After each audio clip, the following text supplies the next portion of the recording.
in, everybody, to this week's Five Aside, the show where we will get back to what it was originally about now that we are done with our supporter group shows, where we're going to talk about 5 topics, aside from the most recent 5 Stripes match. My name is Glenn Paisan, and tonight joining me is a woman who, God forbid, just can't bake normal things, just normal baking food. It's gotta be tainted, it's gotta be laced with some sort of extra bit of extra.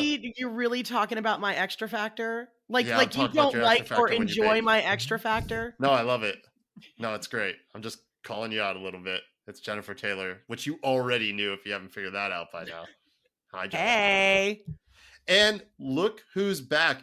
We have Justin Timberlake's doppelganger. Oh, that's not from the late 90s, dear, early no. 2000s. I don't know if I like that. He looks really good with his hair grown out. It's Jack Purdy, everybody. Jack is back. Let's go. Notably, Jack. Notably not an NSYNC fan.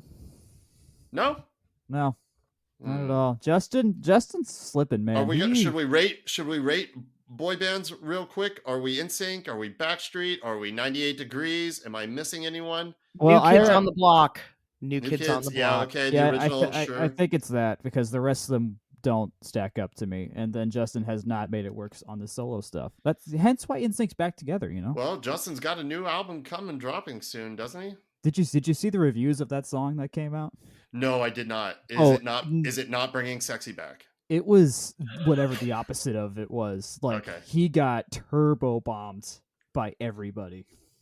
The world is upside down because Beyonce is recording country music and Justin Timberlake is no longer sexy. Hey, I've listened to this. They're good.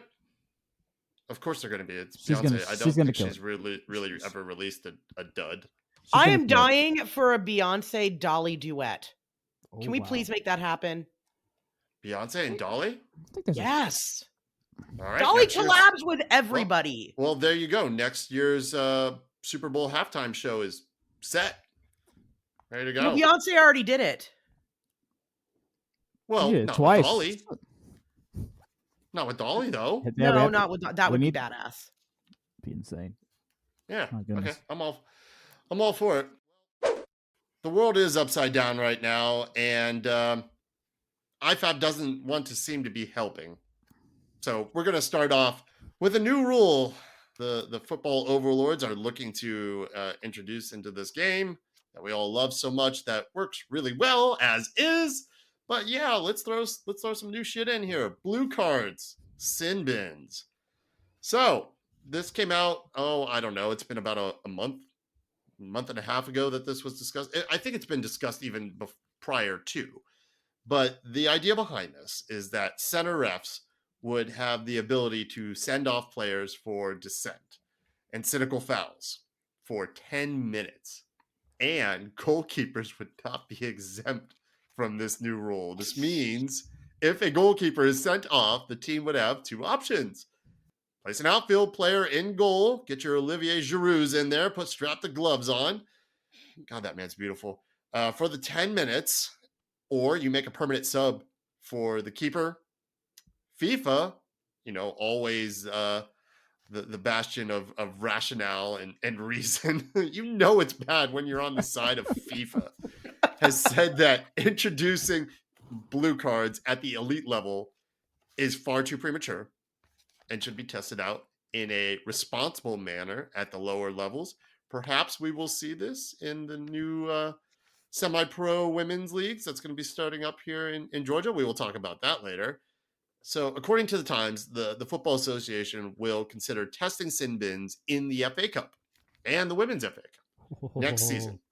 The Athletic also reported, and of course, MLS is in the mix to try this out. What do we think? Is this going to ruin the game? Is it worth trying out? Is it somewhere in the middle?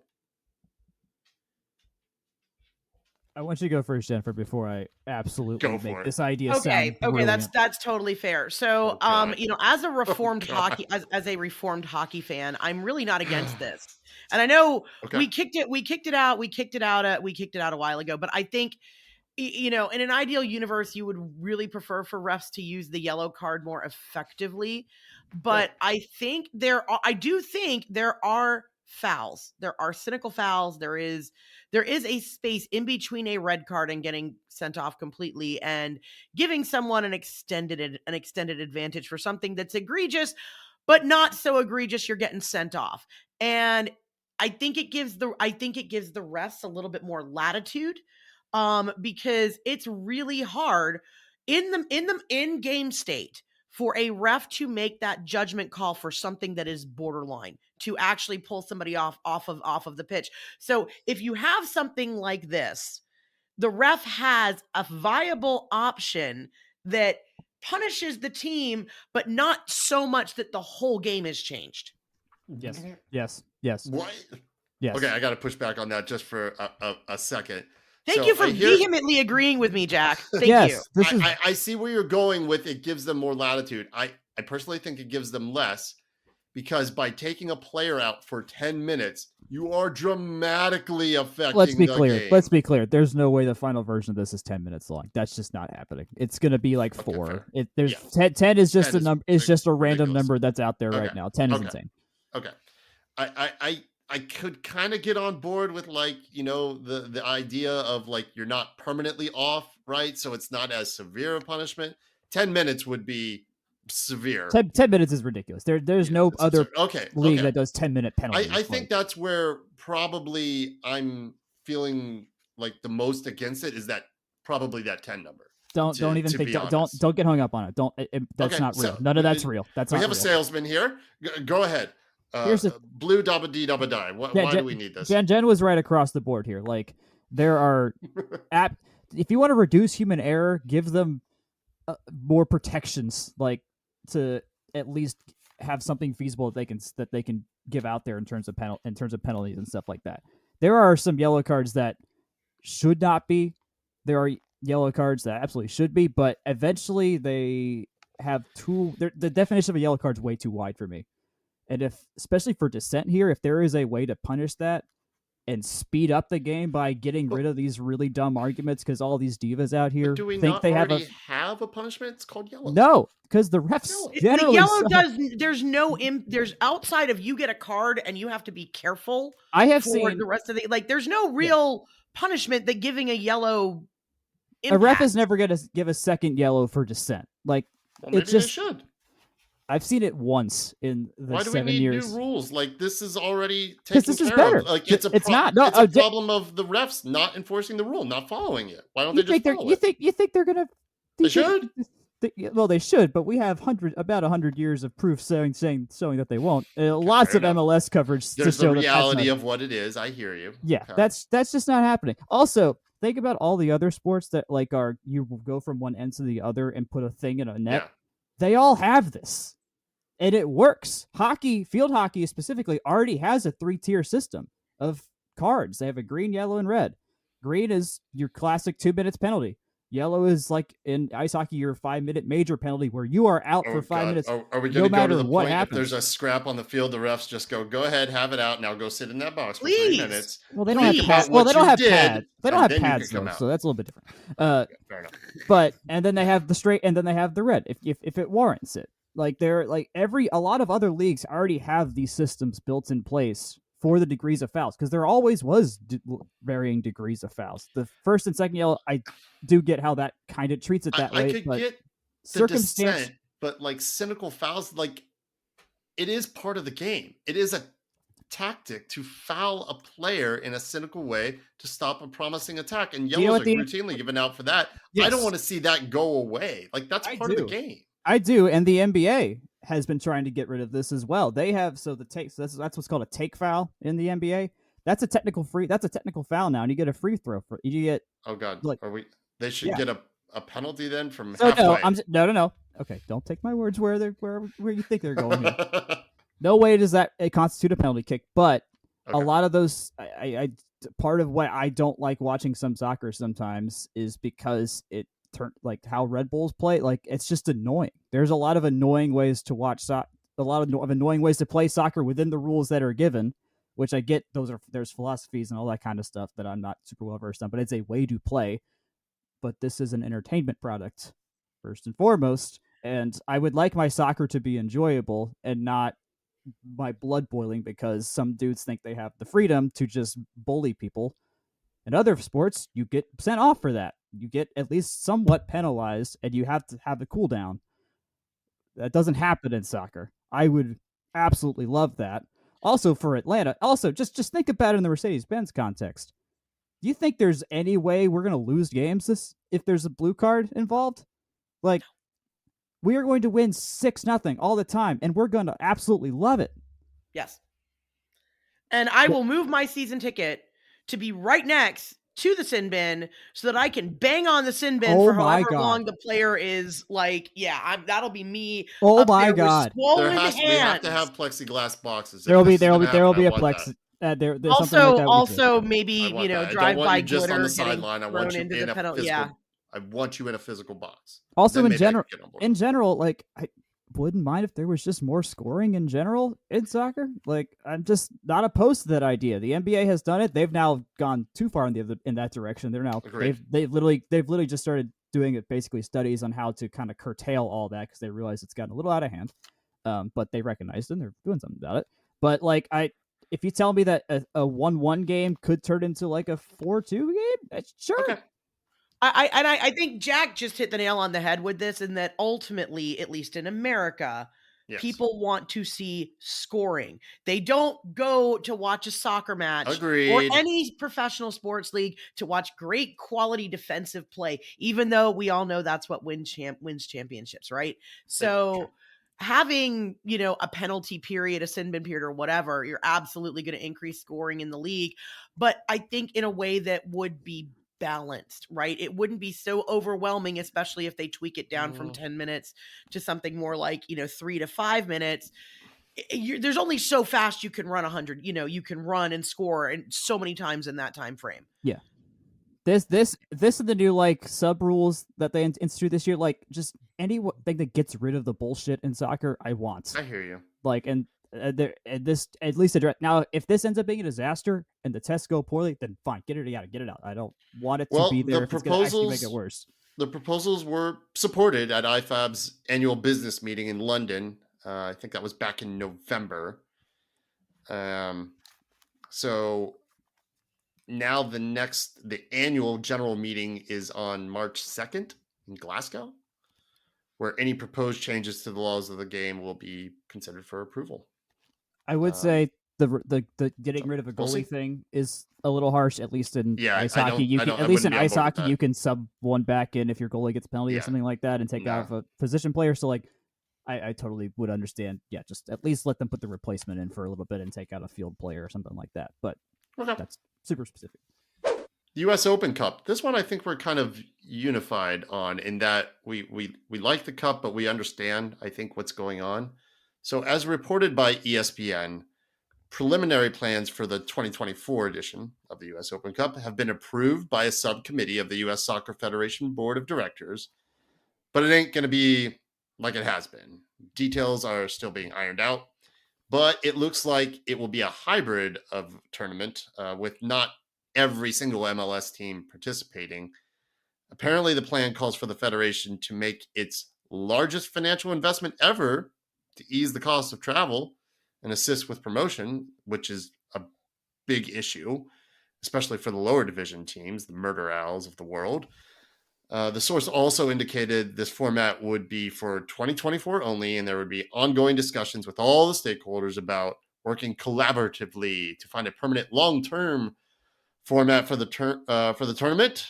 In an interview with ESPN, Don Garber said, "Everybody in the soccer business needs to rethink how competitions have been organized to ensure that we can continue to evolve and manage what is the single biggest issue for all professional soccer, and that's the management of our schedule."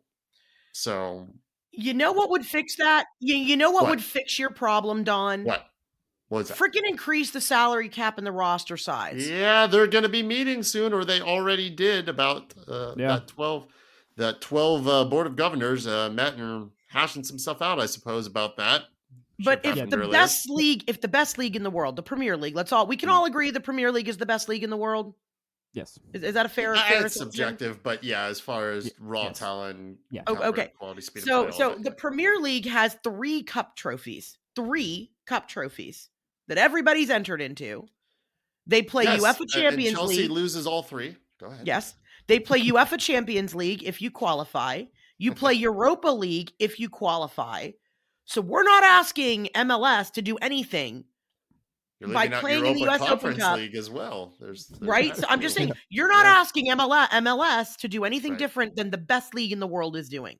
And I'm sure Yeah. Germany has similar equivalents. I can't But remember they what their have the They do, roster yep. flexibility to handle There the you go. workload, you know? that's MLSPA's issue with it is Yes. you can't ask the rosters as they're constructed to play in 3 cup tournaments and a full league schedule. Bingo.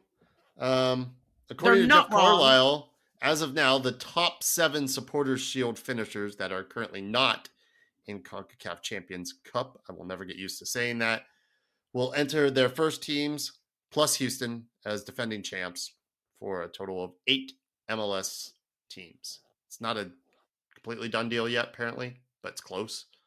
So basically that means Seattle, LAFC, Houston, Atlanta, RSL, Dallas, Kansas City, and San Jose. And still not much data on, MLS Next Pro teams, how many of those will be entered. But I think you raise the really good point. The point. It's not the amount of matches, it's the amount of players you have available to play said matches. Right. That's the issue. If you have free flowing ability to bring up from your second team and so on and so forth, you can probably do that. And it'd be really interesting. A good opportunity for the kids to get some play, get some minutes, get some eyeballs on them. It's a good way to showcase your development of all these teams. And it would then, emphasize to all these teams, hey, if you're not focusing on your development and your kids, maybe you should. Because we got this tournament where a lot of the kids are going to be playing. And it's just not like that right now. I think that's the simple solution. The other solution is my favorite. It solves all of MLS's problems, and it's shoot Leagues Cup into the sun. I'm almost there with you. Like, I'm really almost there with you, but I don't dislike the growth and promotion of the game and that Leagues Cup is designed to do. Where specifically? Like, I don't get how this does that at all. Outside of they're trying to attract the Mexican, obviously the Mexican Latin American speaking audience to MLS, right? And that's fair. So if you have MLS teams playing Liga MX teams on the regular, you get some little rivalries developing because of cup tournament ties and things like that. You're accessing a huge market that's already consuming soccer product. They're just not consuming Garber's soccer product. They're consuming their hometown soccer product. Right. So that makes sense. Yeah. Garber's soccer product. Oh, dear Make God. it a sticker. Oh, God. We have that whole little thing with Club America from beating them at Campeones Cup and beating them, so there's a little bit of a sting between us and America. And that's the kind of thing I think was the intent of Leagues Cup in the first place, is to, get Latinx 100%. eyeballs on MLS and get 100%. them in the buildings, because we are still a very gate-driven league, right? Yes. That's where the revenue's not going to come from TV unless you're. I mean, that's why all the games are played here. That's why we don't go to Mexico for anybody, Right. Yeah. So, 100%. Mr. Bogert's power rankings, Tommy Scoops, where he thinks all these teams are going to wind up. For what it's worth, we still have our competition going on Atlanta United Fan TV's Discord. And actually, it's open to everyone now. Look for the link in all our various social media channels. If you want to get in on that, it is free to play. And you will win some dope prizes for, whoever wins the East, the West, and overall for just correctly predicting where everybody is going to land. So I don't know if we want to run through every spot, but in the top 4, I don't know if top 4 really matters now, because the top 8, 9 make the playoffs. But for the top 4, he's got in the East, Columbus.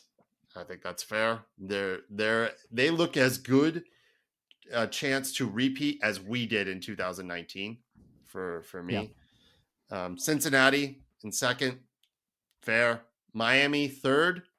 Yeah, I think we all agree that they're not going to run away Supporters Shield or even really challenge for the Supporters Shield. I I don't still see it have a happening. hard time picturing them finishing top 4 in the league.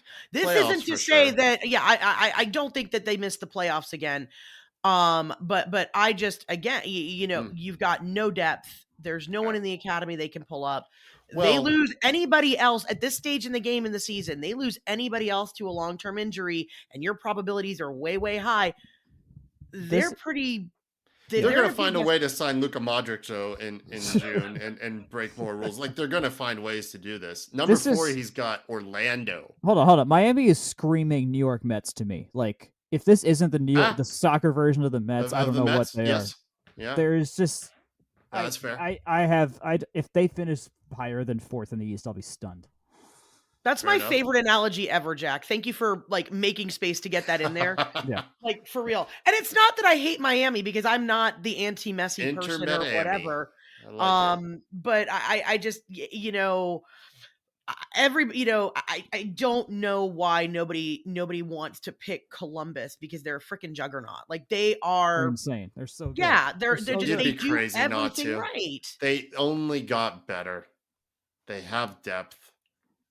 And they've been doing it together with this unit for like 3.5 years. They have Darlington Nagbe. That's it. It's just how this works. If you have Darlington, you're going to win. Anybody see what he tweeted out today with all 4 rings? That photo if he gets another one, this man's going to start turning into MLS's Tom Brady if we're not careful. Fair enough. True. He's still got a few more years in him. He can do fine. it, man. He plays so smoothly. That dude could play till he's 45. Glides. He really, truly glides over the pitch. What do we think about Orlando being ahead of Atlanta? He's got Atlanta in 5th, Orlando 4th. I feel like we're probably going to slot in somewhere between 5th, 4th. Good season. I want 4th, obviously. I want more. I think we're going to wind up somewhere between 3rd and 5th. I think it depends on how the season runs out. It depends on injuries. Depends on how many people are we going to lose this summer to various international duties and for how long. Orlando, God. Fuck you, Orlando. All they did was get better.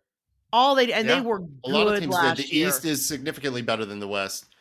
The list rounds the West out. might as well not like it's not even fair that all those teams in the West are going to make the playoffs. It's the same as last year, right? Where it was like we were sitting in like 6th or 7th, and we had just as many points as St. Louis. Like halfway through the season, it's 100%. Seattle. Also, what Seattle weren't they like Club World Cup burned in that front part of the season, or was that 2 seasons ago? That was 2022. They won that 2 seasons, or didn't win it. They won champions. They played. Yeah, they played in it, and they got. So they started it and ended in December of 2023, December 2022, early January 2023. That's right. So 2023, they were just absolutely they were just decimated by that. Yeah, that checks. Well, that's why everybody calls them Sounders. Seattle. Zombie Sounders. Sounders. Yeah.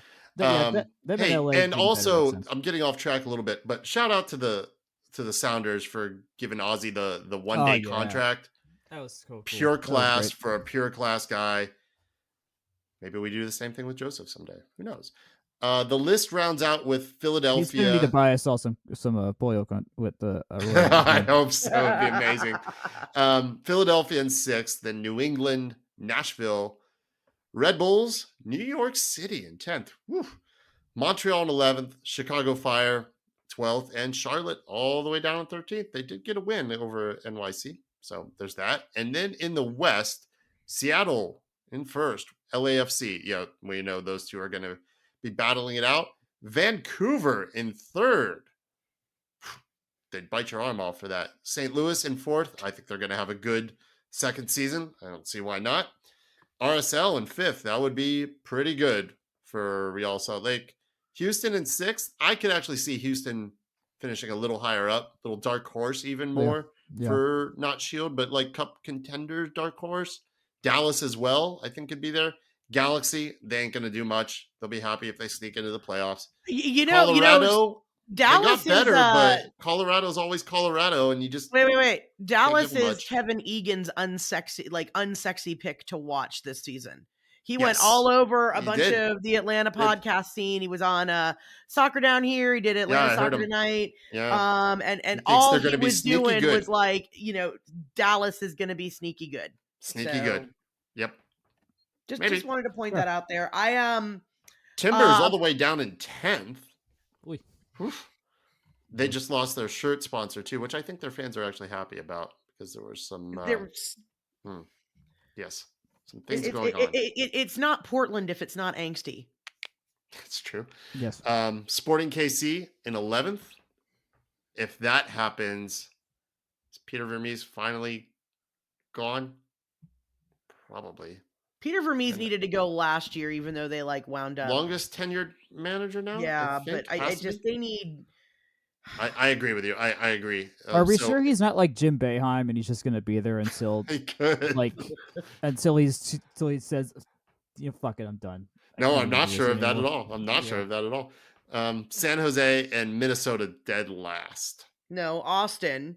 Not dark horse pick for the wooden spoon. Oh, and then I'm sorry, I left out on the East, but I just blanked. DC United and Toronto. You just didn't scroll that far in the notes. Yeah, you didn't have to mention them. Like that was totally optional. That was optional. That's true. I think that's fair. Austin, I think, is going to struggle. Minnesota's going to struggle. They just got a coach. So, Jack, who's your wooden spoon pick? What's that? The worst team in the league. Wooden spoon. Oh God! I just hate it. I hate Toronto. Toronto for me. I think Toronto got a little bit better from last year. Worst vibes. Chicago Fire. Okay. I was gutted for Gutman. He came out in the 2nd or 3rd minute, non-contact injury. He was crying. It's serious. Is he okay? Is he was so happy anything? to go. He was so happy to go back, and to go out like that that's brutal. And he's a genuinely good guy. He plays with his heart on his sleeve. He cares about all the various stems to that damn piece of plastic. What? Remember, that's how he got his first injury with us. Was he slipped on that piece of plastic? Oh, he did. Wow. That's how he got that first injury. Wild. And then here comes the train of events after that because of a piece of plastic. Son of a bitch. All right, moving on to the Women's World Cup and the women's game, just in general. Jennifer, you want to lead this one? So, in case you live under a rock in soccer land, you may or may not have heard that the U.S. and Mexico have launched a joint bid for 2027 for the Women's World Cup, which, FIFA maybe needs to get their heads out of their asses, considering they've already awarded the 2031, 2030, whatever the next Men's World Cup after the 2026 World Cup, they've already awarded to Saudi Arabia. So, given the fact that, it doesn't just snap your fingers, ooh, let's put on a World Cup, we're getting a little close for 2027 to just now be awarded. But for you Atlanta-centric folk, the really interesting news that was dropped this week is the FIFA Bid Evaluation Committee started their tour of potential venues in one fair city of Atlanta. And also dropped on... They've already toured for the men's, did they not? The bid process is different. Obviously things are different. We know the facilities. I assume may not even be the same people. Well, I don't know how different it is for the Women's World Cup. But there are going to be a lot of eyes, and I mean a lot of eyes on the She Believes Cup, which is scheduled to be here in Atlanta. Yes, very excited. If you do not already have your tickets for She Believes, we need to pack the Benz out, because we will be able to set a record for a women's soccer match by filling the lower bowl up. And there's not a ton of seats left. There are some seats left. And in case you missed notification from your favorite supporter group, you can also, if you haven't already bought a ticket, buy a ticket to She Believes, and there will be a monetary donation to the supporter group that you buy your ticket through. They've been emailing out links and dropping links, so you got no excuse to go. It's a double header. The supporter section ticket was like $37. Walk out the door for 2 amazing matches that I'm still looking forward to seeing. So that's really cool. The reason it's important that we show up for She Believes is because another little nugget that Jason Longshore dropped is, if we can demonstrate the demand and the capacity for, filling up a large scale stadium, there's definitely discussion about Atlanta for the final. Oh man, let's go. How amazingly badass would that be? I'm totally fine. I'll take a second mortgage. It's okay. Get some tickets like that. That is it too hyperbolic to say transformative? Well, I mean, we already have a men's semifinal scheduled to Semi-final play here. here. Like, is it too hyperbolic to say this stretch of years that we have coming up between now and then these next 3 years with FIFA, And Glenn, Men's World Cup, like all this? I'm Like in the that's camp of transformative, I right? firmly believe had Mercedes-Benz had the 90,000 capacity or could have been modified Mm, to Right, have we'd get it. 90,000 people in it, I think it wouldn't have even been a question between Dallas and New York, and we would have had the final. They mm, seem to Yeah. really like what we're doing here. Just agreed. saying. You Yeah, don't have agreed. to drive through Newark to get to the World Cup final if it's here. Right. Everything's right there. It's right there. You don't have to go to Um, Newark. on a slightly lower tier league note, we now have access to some semi-professional and soon to be professional women's soccer in this Yes, town. very cool. So this is really exciting. And not only do we have access to this, we're going to have an in-town option for watching it, because a club called Decatur FC joined the WPSL, the Women's Professional Soccer League, which is a whole bunch of different tiers of lower league soccer, as part of the Southeastern Conference that already had clubs you may have heard of, like Atlanta Fire, Georgia Impact, Chattanooga FC, UFA Gunners. So there's some teams in Tennessee, and there's a team out in Birmingham, and they'll play like an interleague schedule. Decatur FC is going to play out of Decatur High School. And what these are, it's because it's semi-professional, it's a lot of elite high school players that playing through the summer, collegiate kids, some developing internationals, things of that nature. Mm. Further to that, Georgia Impact, which is like up near Canton, Georgia, right? So like that's kind of more my Yeah. hood. Yeah. They signed a letter of intent to become a professional club, which now the WPSL has enough teams saying they want to be pro, to be able to form an actual third division of women's soccer in this country. So that That's may cool. happen as soon as next year. It's pretty. Hell yes. It's, again, it's not it's not a top flight team. You're not going to see Alex Morgan out there. But it's great that we're getting the grassroots infrastructure here Absolutely. for the women's game. You're giving young women out there a chance to play the game at a pretty high level. Yeah. Locally. That's incredible. That's amazing. And I think the demand is there. I will go watch. I think, Atlanta is becoming a destination for women's sports in general. They've done some really good things with ownership changes and in-game stuff with the move to the smaller arena for the Atlanta Dream. I think the game, if you watch them on TV, the games look better. They Yes. sound louder. And we're actually in the middle of the inaugural season of the completely brand new women's professional volleyball league. Vibes are high. Yeah, the Atlanta Vibe. I actually got a chance. The vibes are good. Positive vibes. I actually got a chance to go check out one of their matches not so long ago up at Gwinnett Arena, and let me tell you what a fun time it is. They got a DJ. You can pay $20 and literally stand courtside and watch all the action. I mean, for me, it was kind of like back at home being in a volleyball tournament, having no angle to call line balls and still yelling at, refs and saying things were out and, whatever. And, luckily not getting that. But I think, having had a kid who spent 6 years in club volleyball, right? Like the best thing for me was to see hordes and hordes of club volleyball girls getting to watch and have idols that they can look up to playing a sport that they love playing professionally. Like that to me is so great because, look, Tech has a great volleyball team. They have a great volleyball program. It's top 10 in the country. Unfortunately, nobody can watch them because they play in a tiny gym. Yes.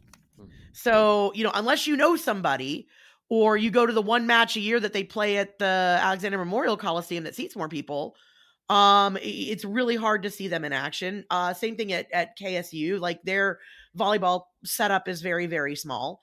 And volleyball's growing. I mean, Jack, you can speak better on this because I know you cover it a lot more, but Yeah, no, it's Yeah. been fastest growing youth sport in the country amongst girls, fastest growing sport watched on ESPN's platform. So you can watch any D1 volleyball game on ESPN Plus if you have access to It's that or not ACC Breck Network. Shea and pickleball? Thank God it's Oh. not. Dear God. Dear God. It was his birthday yesterday. Happy birthday, Breck Shea. Hey, my dad got to play golf with Breck one time at a charity tournament. They had a good time together. So I think it was the one thing Breck Fantastic. Shea won while he was with Atlanta United, sadly. Wow. Oh. But I know. Poor guy. That's not the first time I made that joke on this podcast either. Probably not. But no, yeah, in terms of like just sheer fun of an event to go to, volleyball's hard to beat. It's quick, and if it's not quick, the match is good. Yeah. I mean, and it really is exciting to watch, and it really is so much. It doesn't televise as well. It's almost too fast to televise well. It's somewhat. I don't know. I feel like I follow it decently. If you want to watch these matches, they're all for free on YouTube when they happen. Like you don't have to pay anything. that's cool. The entire league's on YouTube right now. Very cool. Atlanta is playing out of the arena out in Duluth. Gas South or whatever it's called. Right Yeah, now. Gas South. Yeah. So that's where you can find them. Then Tech starts back. Actually, I can't say when these next matches are. That isn't public yet. I do know the fall matches will begin August. So cool. So on the heels of all that, when the growth of the women's game and locally and in these smaller markets, the USL Super League also kicking off, and the clubs there are scattered around the country. We got Brooklyn, Carolina, Chattanooga, Dallas, Fort Worth, Fort Lauderdale, Indianapolis, Sporting Jacks, Madison, Lexington, Oakland, Palm Beach, Phoenix, Spokane, Zephyr FC, Tampa Bay Sun FC, and Tucson. It's just incredible. The way how fast it seems to be going now, because it's taken forever to get here, and now it just feels like accelerant has been put on this. I love it. Even over across the pond, the FA, they're making a big commitment as well that could really potentially transform the landscape of women's football in England. As reported by Nitish Verma, I hope I'm pronouncing that right, with BNN, the FA has unveiled an initiative set to bolster the health and well-being of female players across the Women's Super League and Championship. And it's in collaboration with Well HQ, signifies a monumental shift towards recognizing and addressing the unique health needs of female athletes. With England manager Serena Vegman and midfielder Kara Walsh lauding the initiative, the announcement comes on the heels of an independent review led by ex-England international Karen Carney, which sharply criticized the existing support framework for female athletes and called for immediate action. Each of the 24 clubs in the Women's Super League and Championship will appoint designated female health representatives who will undergo specialized training and help them to empower to provide sustainability and support areas critical to female athlete health and, including pregnancy, postnatal care, menstrual cycle health, and pelvic care. So it's being taken seriously here, across the pond, across the globe, despite, what Jenny had to go through in the Women's World Cup in Spain, and that whole debacle that should never have happened, and she shouldn't have to do take on that mantle and that role in that really tough moment, but she did. And God willing, this only continues to grow and advance. It's long overdue. And if we've got momentum, we got to keep the momentum, keep it going. So if you have opportunities locally or wherever you're at to go out and support women athletes in volleyball, soccer, wherever it is, it's worth your money. And if we want this thing to grow, it requires us to show up, attend, and support it. It's important. I'll bet you can't guess what we're going to talk about with number 5. Jack, you want to start it off? You want to take a swig at this? Sure. I assume we both have lived in Georgia for a considerable number of years, at least in the last 10 to 15. Am I right in saying that? Yes. Okay. So then I've you are been aware here since 2012. 2012. Oh, okay. So you actually I'm a native. I've been here. All right. Yeah, we're not going to say how long I've been here for. You've been here long enough. All right. Glenn, before you moved here, yes, you could not buy a beer in the state of Georgia over like a 4 to 5% alcohol level. Just wasn't available, wasn't legal, wasn't a thing that you could do. That Bud got Light only. that Got got it. raised in the that got raised in the aughts to like I want to say like 12 or 13 or something like that. It's since been raised to like 18 or like 16 or 17 or 8 somewhere. Good, because I like high gravity beers. Shout out to So Lost Druid Elementals, 12%. It's delicious. yeah, something like that. Back when my dad started this brewery called Wild Heaven, which y'all may have gone to. We're always at a bunch of footy mob stuff. When we started, it was actually no, Glenn, you missed this too. That brewery started in 2011. It was not legal for us to sell a human being a beer back then. I remember you had to buy a like a beer, like a tour, right? Yes, you had to buy a you couldn't tour, just buy which the we beer. had to schedule, and they had to be educational. You bought a glass, and we could give you souvenir beer up to however many legal ounces there were. You can only sell to breweries can only sell to distributors for outside sales. That isn't out of house right now. Eventually, in 2017, 17, that law got changed finally. To where you could buy beer at a brewery and also buy it to go as well. So you can take up to 2 cases of beer by yourself. This is why no one in the state of Georgia has ever bought a keg from a brewery, because you would have to bring like 8 people to add up all the ounces that could fill a keg. Right. Also, the breweries just don't sell kegs too. Like that goes out, they get brought back, and it's kind of a whole recycle program. So it's been this very long, and at the time we finally could sell beer direct to consumers. We were one of 5 states left in the country that couldn't do that yet, which meant 45 others had somehow figured this out before us, despite the fact we have Sweetwater, who's been around since forever, and Terrapin. When Wild Heaven opened, like, you had to be a functioning brewery at high scale. Small, just your town square breweries were not a thing because there was no functional legal way for them to exist as a business. There, you could not self distribute, which is kind of the whole thing about small businesses, is being able to do that kind of stuff. There was a bill very recently in the state legislature that was going to allow that for breweries, especially small breweries, to do minimal localized just self-distribution to at least get some stuff out the door, get it to your local package store and whatnot. Because what people do is they go to a brewery and then they go buy it whatever is closest to them. That's just how it's always worked for years. It got shut down. And here is why. The number one political donor in the state of Georgia are alcohol distributors, aka the middlemen between breweries and retailers. This is why it took so freaking long for breweries to be able to sell their own beer, because we had to tell them to their faces, hey, literally every other state, it works, and everyone gets more money in the process. Like, this is how you get more popular, is when you can just go to a brewery. This is like the experience. It was weird that when we visited family, we could go to a brewery and like hang out. Like, that wasn't a thing you could do here growing up. It wasn't a family thing that people could do, but that's what we could do now, thankfully. So it got shut down, which is really sucks, because there's some breweries that just can't exist still in the state of Georgia because they cannot distribute well enough, because it's really hard to get. Shelf space is impossible to get now, because if you're basically not Creature Comforts, Wild Leaf, Sweetwater, Terrapin, or Monday Night or someone like that, even us, we have a hard time getting shelf space. If you don't have a good retail spot to then compensate for that, that's it. That's ballgame. And so, especially for small towns, like a little Macon, like imagine just a little Macon brewery just out there. Just they got their spot on whatever their street is. Like, oh yeah, no, you can go buy it wherever, and we sell it straight to them. That solves so many problems. It didn't happen.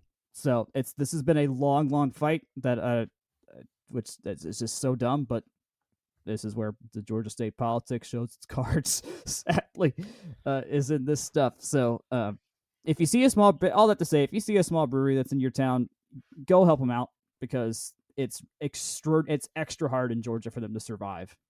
Even now, with better laws than there were 12 years ago when Wild Heaven started. Right. It's still like Wild Heaven's business is based on people coming in the door instead of distribution like it was in the past. Yeah, it's not buying the beer at the stores. Yeah, we may have emergency drinking beer, which people recognize around the Southeast, but that getting sold in other states is not driving our business. It's the fact that people show up and have a good time at our locations, which is really fun. So, yeah, if you see a place that's small, help them out.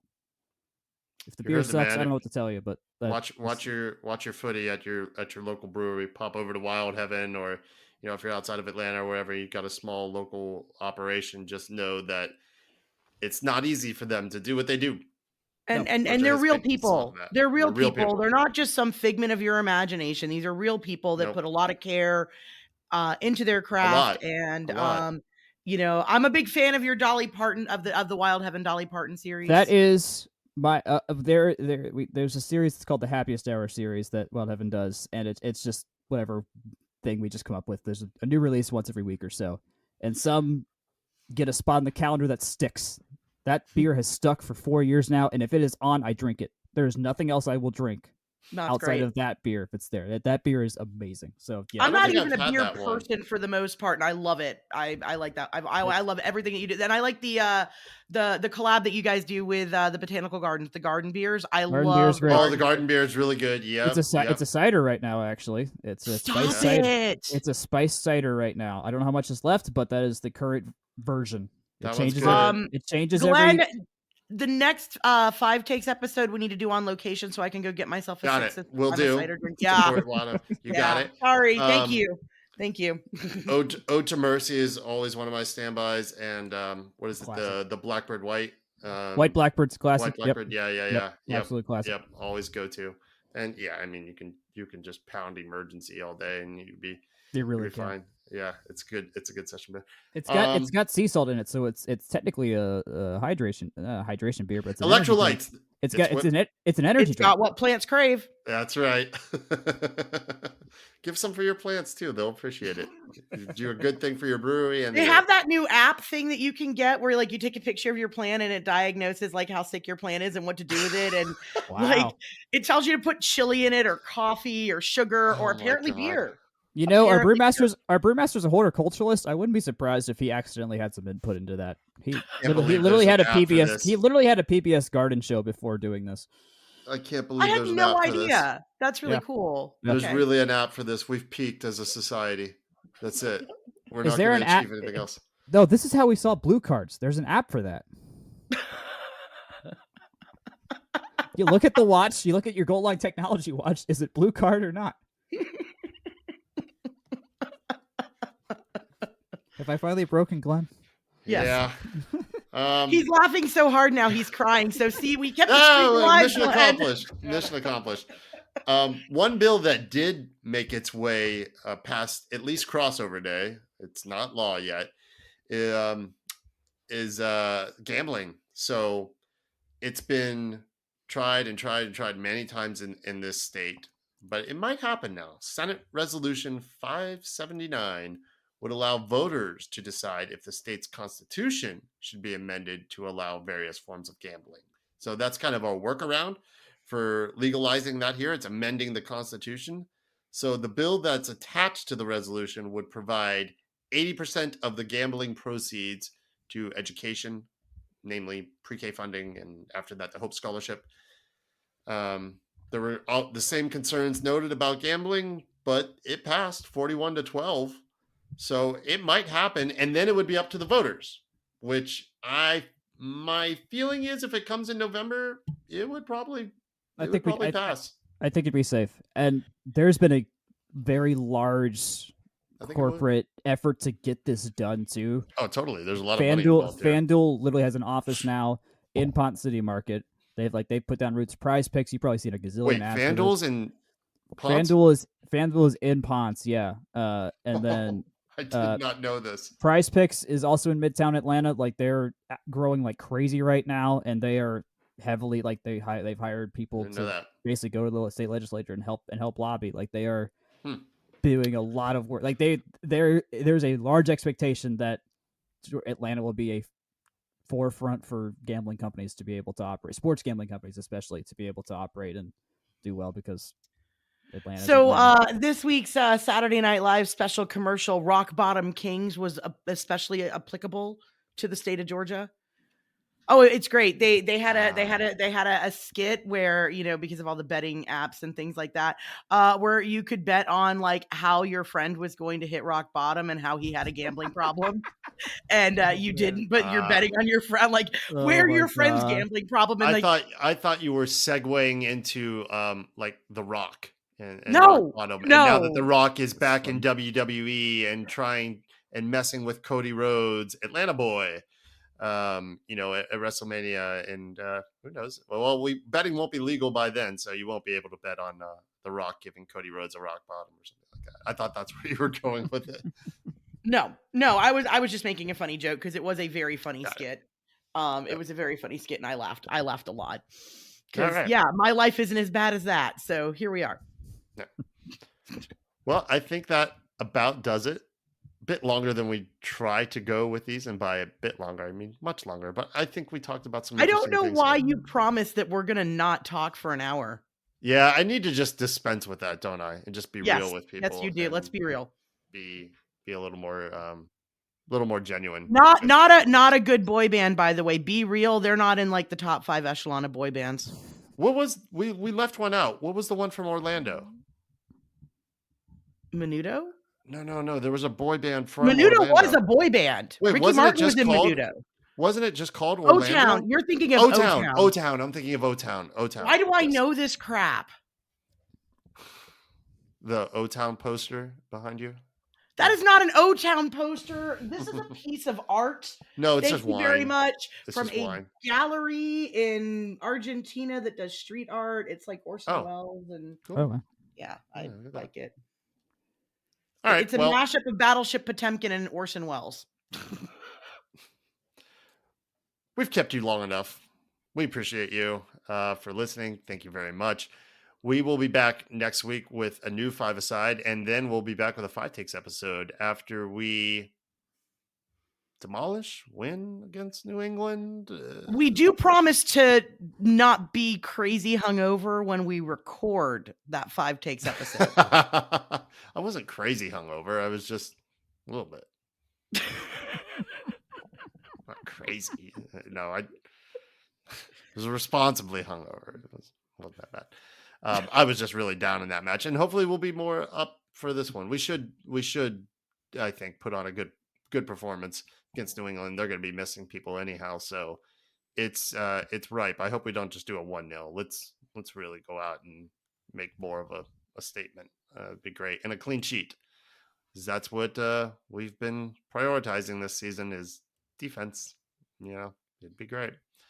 All right, y'all. We will talk to you next week.